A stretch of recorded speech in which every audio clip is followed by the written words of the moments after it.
Hello friends, welcome to Susmita Adhikari's kitchen and blog.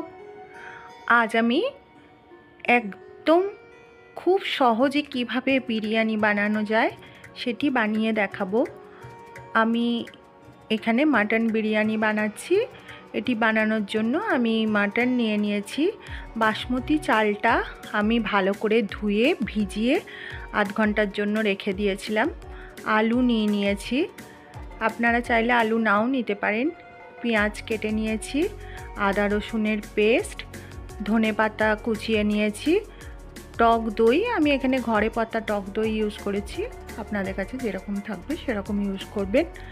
দারচিনি, এলাচ, লবঙ্গ, কাঁচা লঙ্কা, লঙ্কা গুঁড়ো, হলুদ গুঁড়ো আর বিরিয়ানি মশলা। ব্যাস, এই উপকরণ কটি দিয়েই আমি বিরিয়ানি বানাবো। ফার্স্টেই আমি মাটনটা ভালো করে ধুয়ে নিয়ে তার মধ্যে টক দই,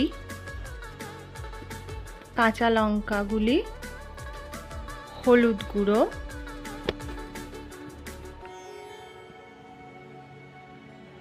বিরিয়ানি মশলাটা, লঙ্কা গুঁড়ো,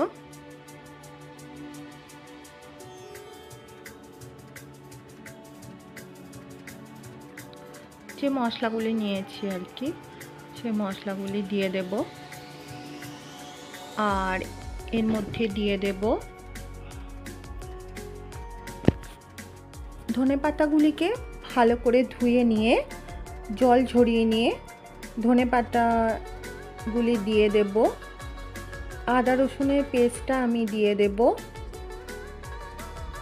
তারপর তার মধ্যেই আমি একটু মেখে নিয়ে তারই মধ্যে দিয়ে দেব পরিমাণ মতো লবণ আর দিয়ে দেব পরিমাণ মতো চিনি। তারপর মাটনটিকে আমি ভালো করে ম্যারিনেট করে আধ ঘন্টার মতো ঢাকা দিয়ে রেখে দেব।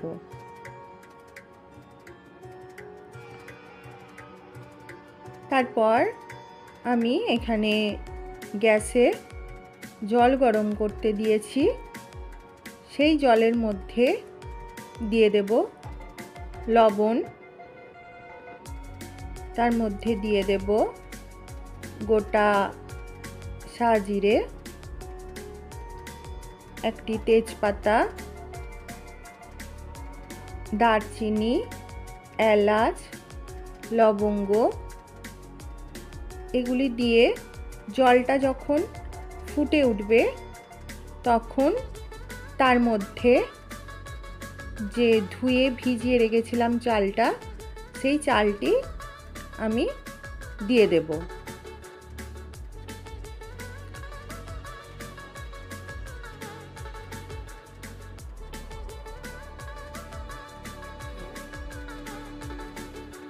তারপর চালটা যখন 90% কুক হয়ে যাবে তখন সেটি থেকে আমি জল ঝরিয়ে রেখে দেব। তারপর কড়াইয়ে হোয়াইট অয়েল দেব।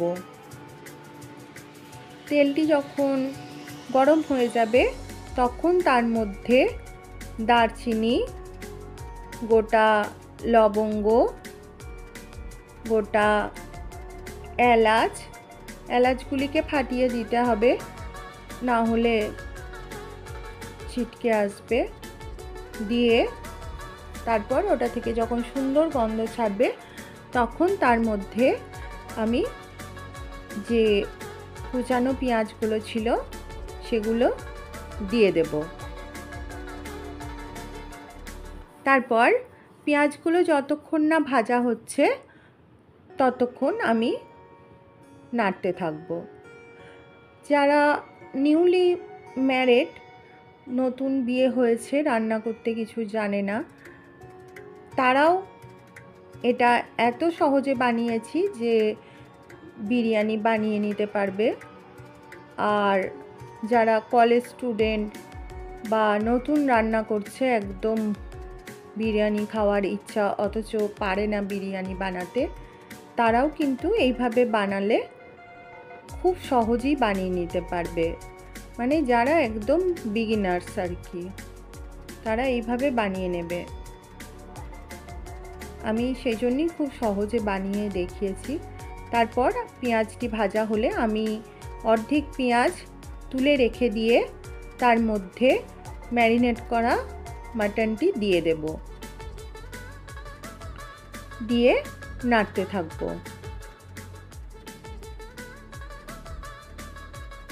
রান্না কষানোর ওপরেই স্বাদ নির্ভর করে, যত ভালো কষানো হবে তত ভালো টেস্ট আসবে। তো মিডিয়াম আঁচে এইভাবে কষাতে থাকতে হবে যতক্ষণ না মশলার কাঁচা গন্ধ যাচ্ছে আর মাটনটি খুব ভালো করে কষানো হচ্ছে, ততক্ষণ এইভাবে নাড়তে থাকতে হবে।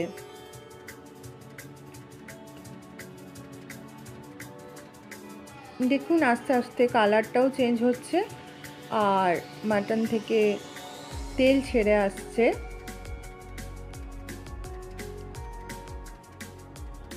খুব ভালো কষানো হলে তবেই মাটন থেকে তেল ছাড়ে। তারপর কষানো হয়ে গেলে আমি মাটনটি কুকারে ট্রান্সফার করে নেব। কুকারের মধ্যে মাটনটি দিয়ে দেব।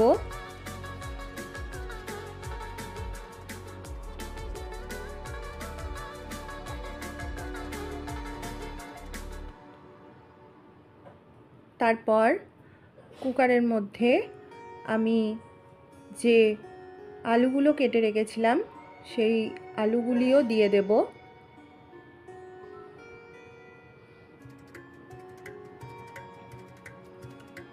তারপর তার মধ্যে ওই যেটাতে কষেছি সেটাতেই একটু জল দিয়ে জলটা গরম করে নিয়ে আমি কুকারে দিয়ে দেব।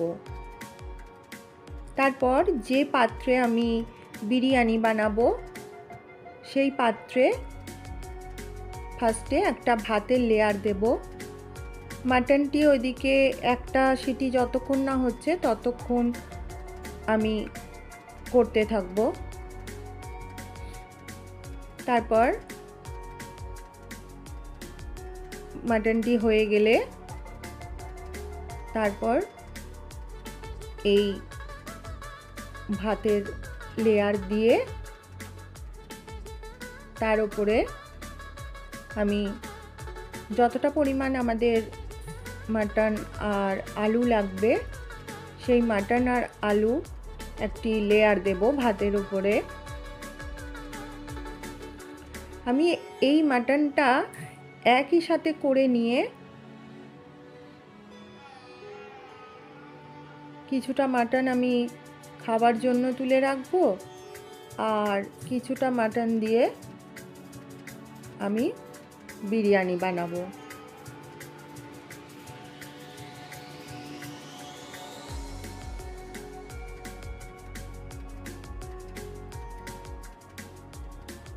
তারপর ভাতের লেয়ারের ওপরে মাটনের আর আলুর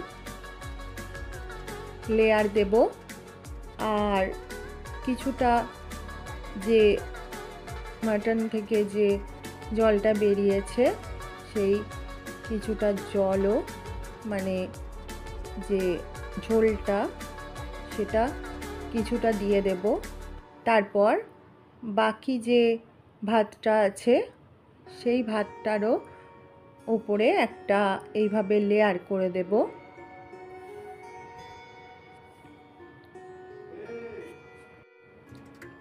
তারপর তার উপরে একটু পুদিনা পাতা ছড়িয়ে দেব।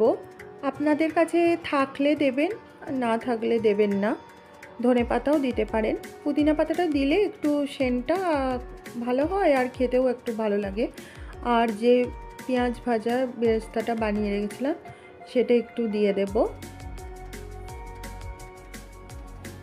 ব্যাস, তারপর ঢাকা দিয়ে দেব 7-8 মিনিটের জন্য।